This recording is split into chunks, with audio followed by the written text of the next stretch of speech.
Hello, this is Leonard Brannon, the CEO and the co-founder of Cityscape Schools, and we're really excited to be with you again this afternoon, our parent town hall meeting, our English version at 2 o'clock today. We will be doing a Spanish version if you'd like to attend that instead at 3 o'clock this afternoon.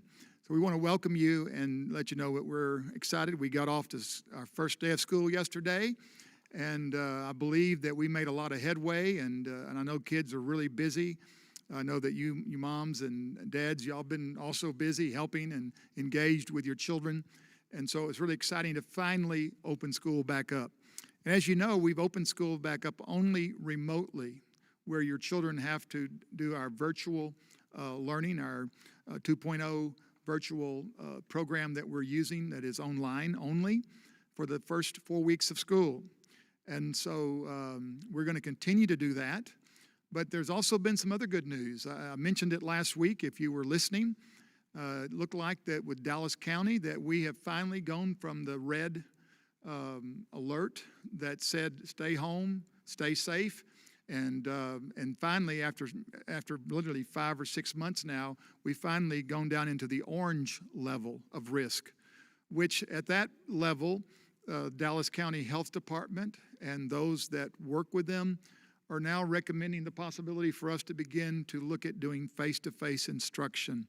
And so I know that many of you parents, y'all have asked for that, you've requested that, and early on, over the last few weeks, we've gone from offering both face-to-face and at-home learning.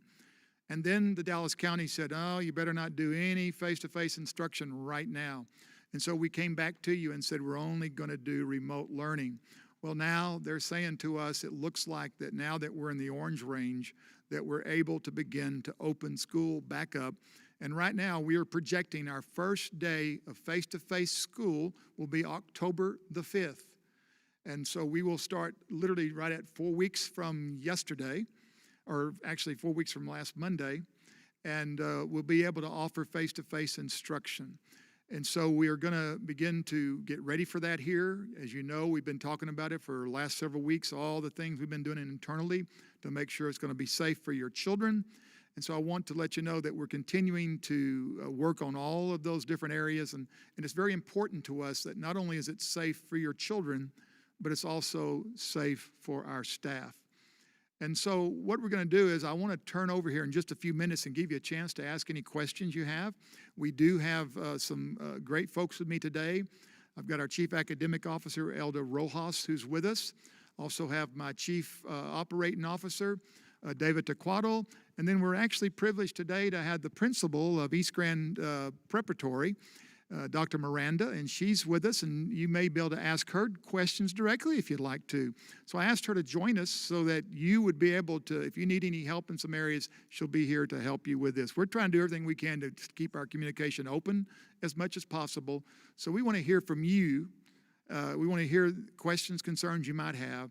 Right now, I don't really have a lot of details about what's going to happen when we open back up face-to-face, other than already in all the 2 manuals that we put together, we've already been planning for face-to-face instruction and at home. And so all of you have already given us your choices, that if you want your children to be taught remotely or you want them to be taught face-to-face. And so at this point, we'll be using what you've already told us, what you've already guided us to do. We may actually send out another survey just to see if there's been a change of heart with anybody. But at this point, to remember the commitments that you made on the 24th of August and told us this is what you want your child to do, that you would have to maintain that commitment for the first 9 weeks of school. And so right now, for the first 4 weeks, we're all doing remote instruction.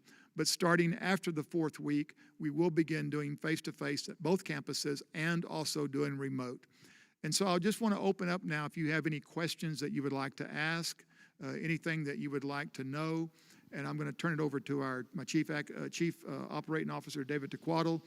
And also, I also want to thank Ms. Rojas and Mr. Tequado for working with me over these last several weeks, them coming and spending time meeting you in your home or in your car or at work, wherever you may be, because it really means a lot to us, especially now. And I know right now, the more information you can get the better decisions that you can make as a mom and a dad. And so we're really happy to be able to do this. And I want to thank both of y'all for being here. You've done a wonderful job, especially when we go into our Spanish version. They literally take it over and do a bang-up job, and I just really do appreciate that. So, David, do we have any questions? Yes, we have a couple. First one is, when will face-to-face start? Yeah, face-to-face instruction will start October the 5th. It'll be 4 weeks. The first 4 weeks of school, we said we've already made a commitment to do remote learning, but face-to-face will begin on October the 5th. Next question is, how are teachers going to be teaching virtual and face-to-face? Are kids going to have a different teacher for virtual? Those are some of the things, parents, that we're working on right now. And by the way, happy first week of school. It's wonderful to have your children connected to our schools once again and to be connecting with you. Thank you for joining us. And so we're working that out right now. We have these 4 weeks with virtual instruction, and I'm very excited to share with you that we had incredible attendance yesterday. We want to ask you to continue to support your students that way, ensuring that they connect daily with their teachers so they do not fall behind with their instruction and with their learning. When we come back to school, those are things that we're going to be looking at in regards to the number of students coming back and how our teachers are able to continue. We want it to be as seamless as possible to continue the instructional delivery so that students transition smoothly from the home to face-to-face. And so you will be receiving more information from your campuses in regards to what to expect when your students come back face-to-face in regards to their classrooms and how many students will be in each class. As we speak, the team has been looking at the classrooms. They're measuring to see the space available, ensuring plexiglass will be in place, and all the safety measures so that when our students come back, we are waiting for them and everything is in place for them to continue with their learning. We have some comments about the virtual learning. I really have a hard time connecting to Zoom. Some teachers are having issues with Zoom links, and students are not able to join meetings. When will these get fixed? We're working very hard fixing all those issues. We know that yesterday there was a lot of issues with people learning the system. Today, some of the reports we have is that it's a lot smoother, and I want to give kudos to the teams, not only the IT team that has been working on this, but also all of the staff at each campus has been jumped in, and they have been calling parents, and they've been trying to help at any given moment. We know that there's several things that we have identified and fixed. So if there's still a problem, please keep reaching out first to your teachers, and then to your campus to make sure that we can identify, because there's some specific instances that we have fixes for that already, and we have been communicating that with everybody that has it. But if you have another issue, please reach out to your teacher, let them know, and reach out to your building. We had another question. Do we have to come back to school? No, just to make sure, we will allow for those that selected face-to-face to come back on October 5th, but if you chose at-home instruction, you still are considered. Yeah, let me just add a little bit to that question. Parents, you're still going to have the choice to make whether you want your child to stay at home, receiving instruction, or you want them to come face-to-face. Right now, we've got about 70% of our parents that want they want their children to stay home, and about 30% want the children to come face-to-face to school. And that really, really helps us initially, because that allows us, with a lot less children in both facilities, both campuses, it allows us to kind of practice all of our protocols and make sure that we have everything down. And as hopefully, if the risk levels continue to go down, then we'll be able to even introduce more and more children. And I think eventually each of you, mom and dads, will feel more comfortable that it'll be safe for your children. As we've said all along, you're the one that are able to make the best decision on behalf of your children. We cannot make that decision for you because you know what's best for your family. All we've tried to do is to give you all the information that we've had, all the things we've been doing, And we've gone over it over the last several weeks, and of all the preparations with all the face masks, with all the social distancing, all the classrooms having being social distanced, even in the classroom with plexiglass partitions. All the teachers will be in masks, all the staff will be, and we're already we've been following these protocols now for at least a handful of weeks as our employees started to come back to all of our campuses. And so everyone is taking it very serious, just like I think most of you have at home. And I just want to encourage you to continue to do that, because I believe we're at the risk level of orange right now in Dallas County, because I think a lot of us are doing really a great job and understand how serious it is to protect ourselves and our families. We have a couple of comments. They're not really questions, but I'm going to read them. I am a parent that chose virtual learning at home, but didn't realize that I actually had to help her, I guess the student. I work, and the person that I have watching my children does not understand how technology works. So there's no specific question, but I don't know if there's a comment there. Thank you for sharing that with us. It's very important for us to receive your feedback in order to plan how to best support you. And what we know is that at first, when we're getting used to a new system, it takes a while, right? It takes a couple of days to get on track. Once your child learns how to get into the system, they should be able to do it on their own. And one of the things that we are working closely with you is to ensure that your caretakers also receive support in understanding how to log on. And we know yesterday there were some glitches, as expected, as the first day back. And today we hear that it's going a lot smoother. If you're having any challenges or the caretaker, please let us know. Reach out to the child's teacher, and we'll make sure that you receive a follow-up. We want it to be where it doesn't have to be burdensome on you, but rather the kids are able to do it with easiness, and they're able to continue learning on a daily basis. And so be in touch, please, with your teacher first, and if we can be of any help, also the campus level administrators are on standby to help as needed, and all of us here at the district. We have another comment, and I think you pretty much responded to that, because the concern of this parent is that their kindergarten student has a hard time with virtual after the first 2 hours, and they feel like it's not retaining any information. Again, it's the second day of school, but I think Ms. Rojas covered that part. We have another question. What if the student isn't coming back to the building for the foreseeable future? Are they still going to have their teachers available like now when face-to-face starts? Yes, your child will be able to choose remote virtual learning for the entirety of this school year. And you will continue to be able to be taught for the rest of the year if that's the choice that you make. We're giving you that option.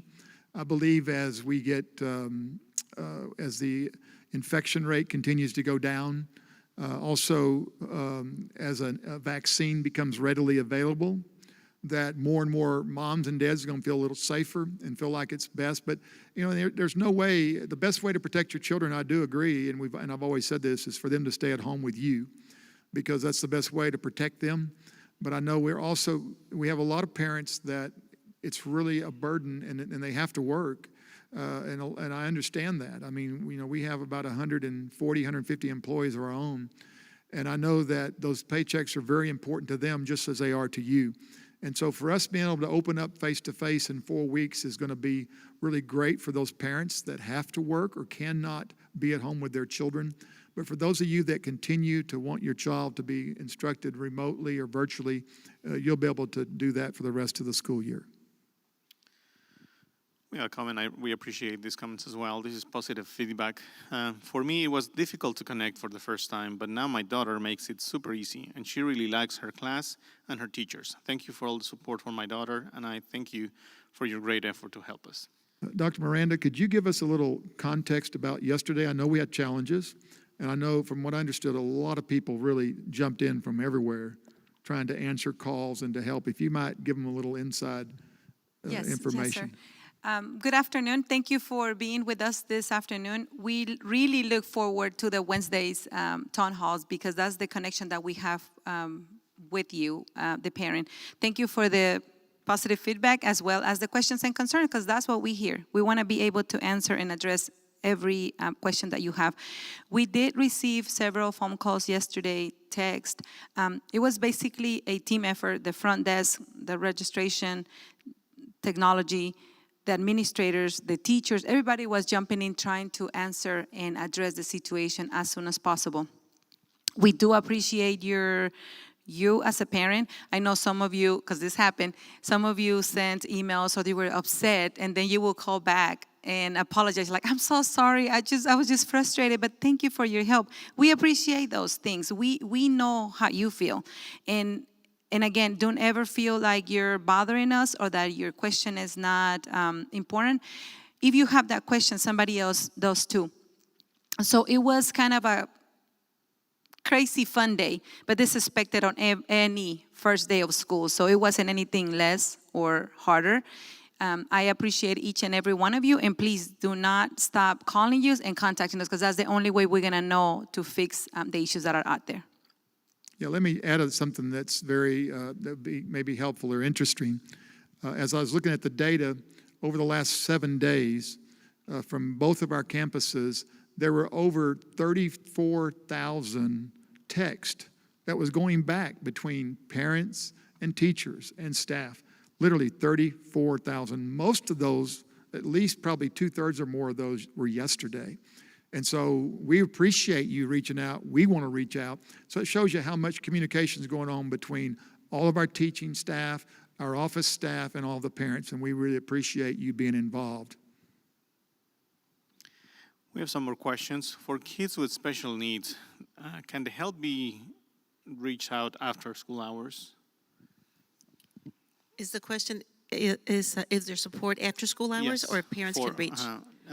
I guess both, if they can call and reach out after school for a kid with special needs. Absolutely. Make sure you communicate with a teacher as to your hours when you're available. And if you're interested in additional supports, we need to really get into the conversation as to what kind of supports. Because if your child already receives additional services such as accommodations, they have an IEP, that individualized educational plan that's followed by the teacher, the support should be in place when they're learning throughout the day. Now, if additional supports are requested, make sure to communicate that with the teacher so we can make sure to comply and to follow up with you. I love the idea that you're communicating. That is the number one factor that's going to make a difference in your child's success. So we need to make sure that those relationships are strong. Don't feel that you're bothering, just the way Dr. Miranda specified to you. It's of no bother to us at all. We want to hear from you. We want to partner with you. The teachers are eager to partner with you to ensure the success for your child. Will the school provide extra help for my child that I feel has fallen behind since the school closed last year? Yes, thank you for that question. Of course, that's something that we were, I don't want to say anticipating, but that's something that is expected because the kids were out of school or at home for almost 5 months. So yes, that is something that we are looking at. We do have something called MTSS, which that's where we identify the kids that need additional support. The teachers have been trained over the break, and they know how to start identifying the kids, communicating with the parents. If you have a concern and you haven't heard from the teacher, I know it's only the second day, but you already know that is going to need that support, please email the teacher and tell them, ask them about the extra support that we have or that we can offer your child. Yeah, another thing that we're going to be doing, and I know that either Ms. Rojas or Dr. Miranda could speak to better than I can, but we also are doing assessments. We have a MAP assessment that's going to happen in the next few weeks, and that is really going to tell us where your child is at that moment compared to the last time we did the test back in, I think, January? Mm-hmm. Would you like to speak to that a little bit? Absolutely. So the MAP test is the measurement of academic progress. And so we want to make sure that we have that measurement, and usually we offer it at beginning of the year, middle of year, and end of year. Because of the COVID pandemic outbreak, we were not able to administer at the end of the year, but we created our own internal assessment, our common assessment that's aligned to the MAP standards. And so we follow the same format. It's very important for your child to participate this year. We're going to be rolling out the week of October the 5th, the MAP testing. So when students come back to school that week, we're going to have the assessment in place. There's other assessments taking place depending on the grade level. So for kindergarten, for pre-K, there's assessments that are being led by our early childhood director, Ms. Lopez, and working very closely with the teachers. The teachers of your child will be administering the test. So it's not anything that you have to do extra or come in a certain day. It's something that's already part of the main calendar. And so these initial assessments help us create a baseline. Teachers, as we speak, are already doing their own informal assessments. They're measuring as we speak to see where the students are. If you were here last year with your child, they have information from last year as well, because we want to make sure that they hit the road learning from the start. And so these assessments are very important. We have an assessment calendar online that you can also access. You can see when these weeks of testing take place. And there's various ones. We have running records to measure the Lexile level of your child. We have assessments for math as well, science. We want to make sure that we have measurement across the board, because it's very important for your child. As they develop academically, we always think of the different domains of the reading and writing, listening and speaking, and numeracy. And there's so much there. So thank you for the question, and we want you to have feedback on the results as well, because it is a team effort, right? That partnership effort with the home and the schools in order for your child to be successful. Ms. Rojas, would you explain Lexile level to those that might not understand what that is? Absolutely. Thank you for bringing that up. And so the Lexile measures the reading fluency of your child. And so there's Lexile levels that we want to see a progress, right? One of the top researchers in our country calls it the I+1, Dr. Krashen, the individual level plus one more. We want to see that increase, that incremental growth across the school year. And we know a child can't go from 0 to 10 overnight, but they can go from 0 to 1 and 2 and 3. And with your help and our partnership, we definitely can help them progress and not fall behind. The important thing with reading is for them to read daily. It doesn't have to be, a textbook. It doesn't have to be something they don't want to do. It should be fun, engaging. They should be learning and reading in every opportunity you have, whether they're at home or at a relative's home or down the highway. You can point out words that you see on the billboards. So reading is part of life. And so we encourage that partnership, and we will be looking at the Lexile levels of their growth, and we will be informing you, so you will also be keeping track of their growth and development. We have a comment from a parent. My child has no teachers under Google Classroom. I have sent emails and I have called. My child is with a Buckner teacher with no control of the class. Excessive noises, difficult student to hear and learn. I would like for my child to be with his grand teacher. I want to let you answer that. We want to make you aware that we've been looking at the data, and we placed and received more than between 650 and more calls yesterday at both campuses. So people are calling back to you. Maybe they didn't reach out to you. But I don't know if there's another comment that you want. Absolutely. We know first day of school, it's expected that it's going to be challenging, right? Even the first week of school until the procedures are set up, et cetera. And so we want to make sure to follow up with you, though. So make sure that you communicate with the teacher. If you can't get through to them, call the office. And you mentioned Buckner Preparatory. Is that what I heard? Make sure you communicate with the office and you leave your name and number, and we will get back with you. They've been very diligent. I was there earlier today, walking throughout the classrooms. All the teachers were on track, communicating with their students, and the principal there, the assistant principal, informed me that it was much smoother today than yesterday. So thank you for your patience yesterday. As it was a start of year, and trying to get all the kids on track and making sure they're signed on. I know it was challenging, and I want to thank you for your patience. A few weeks ago, we had spoken to you before school started, and I don't know if you attended or not at the town hall at the time, but we talked about flexibility and how we're going to ask you to please help us in partnering with us and being flexible. This is a new year. These are uncharted waters for all of us. And we were fortunate here at East Grand Prep and Buckner Prep at Cityscape Schools, because we had very minor glitches compared to other districts around us that we heard on the news last night, how they, were not able to connect. Many cases they had crashes with their technology, or a whole grade level was not able to connect. But we had minor glitches, but even if they're minor, they're major for us because your child's important to us. So make sure you communicate to us today as to who your child teacher is, and also if you can't get through to the teacher, call the front office and we'll make sure to get back with you.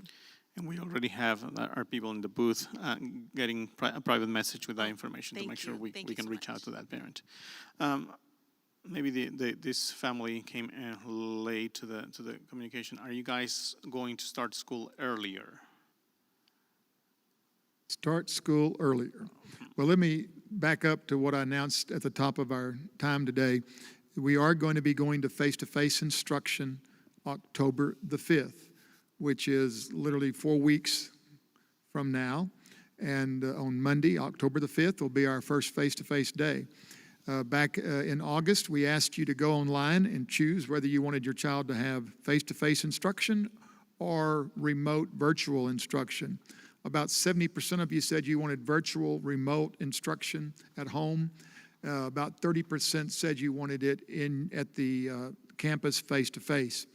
And then we were told by the Dallas County Health Department that we really needed to just go completely virtual for the first 4 weeks of school, which is what we're doing. And what we've seen is we've seen the alert level of red, which is what we've been in for several months in Dallas County, which means stay home and stay safe, has now gone down to the next level as of last week to orange.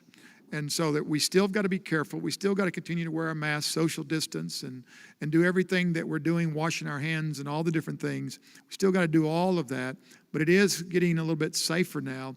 And so because of that, we are going to open up face-to-face October 5th for those parents that have already chosen that method of teaching.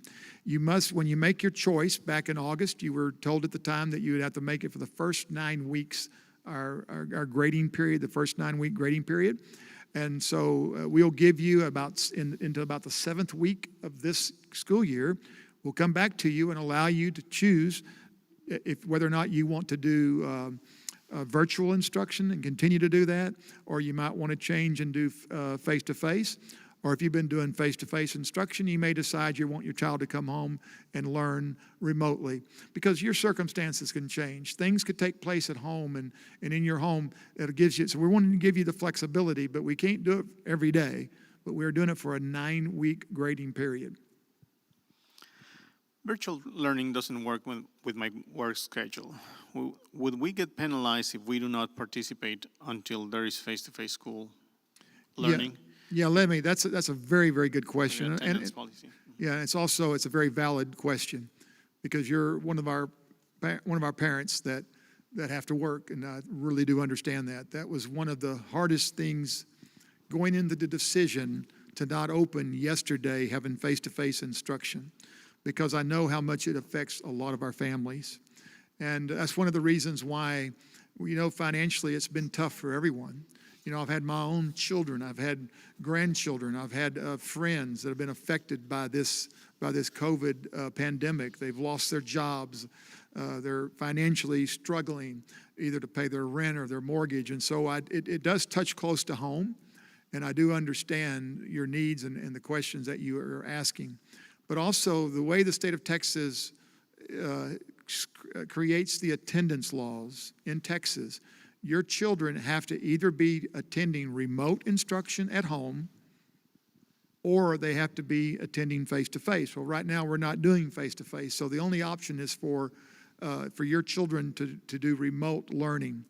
If your child misses more than 10 days in a row of instruction, then there is a truancy law that we'd have to go into effect, and we would have to give you some warnings and let you know that if your child's not attending, that we can report that. And we don't want to do that. We try to avoid that.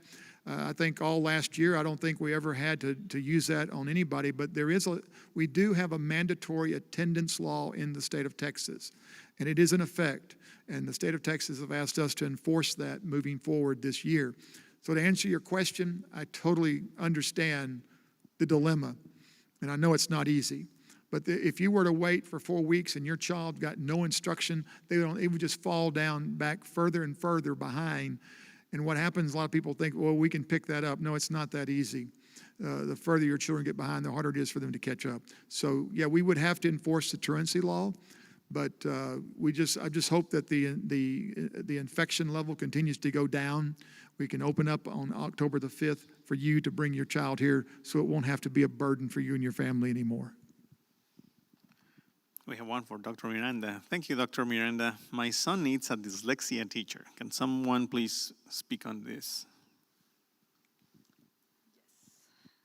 Well, thank you for the nice comment. Yes, dyslexia, speech, all those services that we're supposed to provide, also extra support are being provided, are going to be provided. Please let us know if you haven't heard from them at least this week, at the end of this week, because our special ed coordinator is getting the schedules, the kids' schedules, the teacher schedules to know when to go and serve them. So, like I said, if you haven't heard from anybody by the end of this week, let us know, because speech, dyslexia, and all those services are going to be provided. Everything that the kid or any accommodation that the student had before we left is still in place. We have another comment from a parent. It is very difficult to have a 5-year-old and a 6th grader with special needs being logged on all day. Why do they have to be logged in all day? This is not working at all. Thank you for sharing that with us. The idea is not for your child to be logged in all day. It's important for them to connect during the day. And there's instructions by the teachers as to guided practice where they are together, and then independent work where students are able to go and complete the rest of the day work independently. Now, if your child has some interventions that they're set up to receive, they may be asked to connect more frequently. It just depends on the specific case. But by no means would we expect for your child to be connected all day. It's very difficult, and there is such thing as Zoom fatigue. After a while, you stop paying attention, right? Because you can't just stare at a screen. And so teachers have worked very hard several weeks before school started, designing their lesson delivery. And we provided professional development. We held an academy for 2 weeks where teachers received a lot of support and feedback and instructions on how to best utilize the time that they have with students in rolling out the instruction so that students are able to receive the next steps and the directions on how to complete their work, and then for them to have time to work independently. Some of the work is not even due the same day. It may be due over the course of the week or maybe weeks, depending on the project. And so if they're having some conflict understanding the directions, please communicate with teachers, and they will be able to walk you through the schedule, the calendar. There's something called a pacing guide. And so we map out, right? There's standards that the state requires that we have to cover per grade level across the year. And so the curriculum and instruction team has worked very closely with all the teachers to map out the scope and the sequence, and also follow a pacing guide so that all the standards are covered every 9 weeks. And at 4 weeks, you should receive a progress report indicating how your child is doing. And so again, to answer your question, no, they don't have to be logged in all day. We do want them to connect every day, and we want to see that they're completing their work in a timely manner according to the due dates the teachers set forth. If we picked online, can we switch to face-to-face? Yes, and so we have asked for you to commit for 9 weeks, that grading period time. And so if you have your child, attending virtually, once we come back to school October 5th, you can decide to send them to school with us, right? But if they continue to receive instructions virtually and then you change your mind, we're going to ask you give us at least 2 weeks so that we can plan to accommodate them the most appropriate as possible. And that means having their desk ready, the plexiglass ready, everything in place so when you send your child to school, we are ready for them. We have another one. I guess this is for the principal. Can we create a book club? You're really popular, Dr. Miranda. I know. I'm glad you invited me. Yes to that.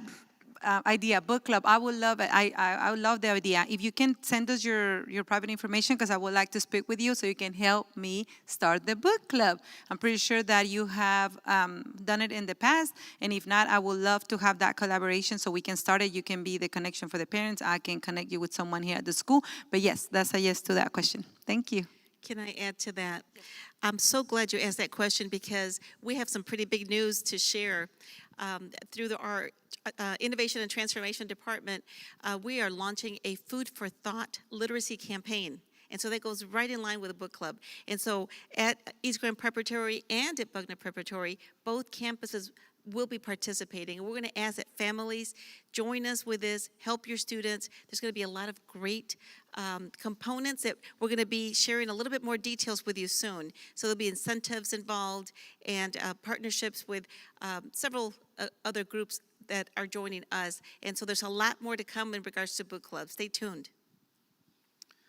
We have some more positive feedback. It is very difficult for you to adapt to our schedules and needs. I thank you all for your hard work that you do so that our children continue to prepare. I hope we were all more positive in these difficult times. We all are working together. We can do it. Thanks a lot. Thank you. Thank you. Another question. My other son's schools does 8:30 to 1 p.m. and 1 to 3 p.m. doing independent work alone with a 20-minute break and a lunch break. Can we do that? Works so much better. Do you want to talk about the schedule? Well, thank you for your question. I'm not sure what grade level are you talking about, but there are some breaks embedded in the schedule. The teachers were asked to give them the 45-minute specials time for them to do work independently. So that's 45 minutes right there during the day. And also the 30-minute lunch and the 30-minute recess, because that's what usually they get here at school. The reason why my suggestion to the teacher was not to change the schedule is because they're going to come back. We want your kids to come back.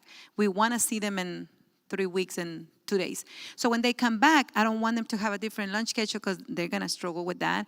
I don't want them to have a different specials and break. So that's what we're trying to have it around the same time.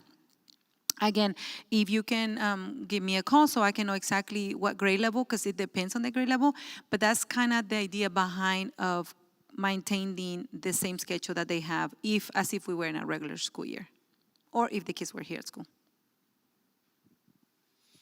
That's all we have so far. Okey-doke. Well, I'll tell you what, I will wait just a couple more minutes, and as we're doing that, I would again like to tell you how much we appreciate being able to come to you. We intend to do this at least through this next month, through the month of September, maybe going into even the first part of October as we open back up face-to-face, because as we move through each week, there's going to be new questions, there's going to be new concerns, and I think it's really very critical for us to hear from you. It's a great way for us to hear directly from you, and also for you to hear from us and to keep you informed as we both walk through this new season and time that we have. We appreciate you again. We do not take it for granted how you entrust your child's future with us.